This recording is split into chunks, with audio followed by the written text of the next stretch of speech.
യഹൂദിയായിലെ ഒരു ഗ്രാമത്തിൻ ഒരു ധനുമാസത്തിൻ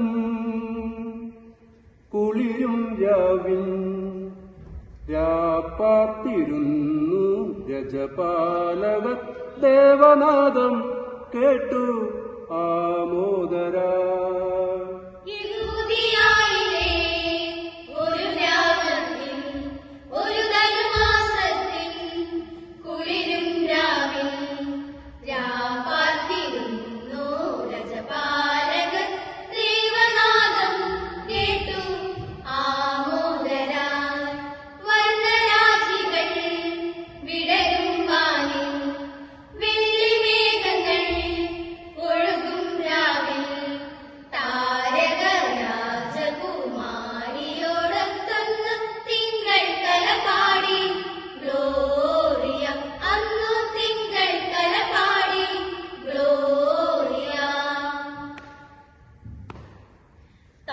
തന്നെ നോക്കി ആട്ടിടയൻ നടന്നു.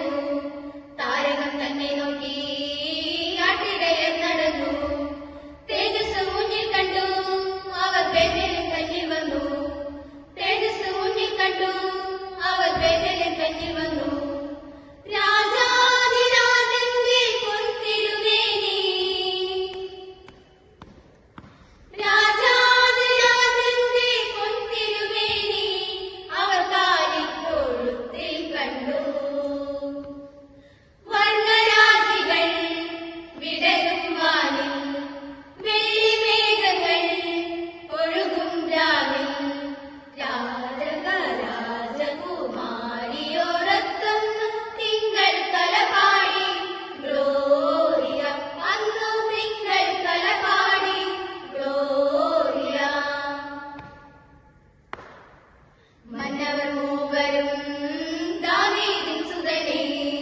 മന്നവർ മൂവരും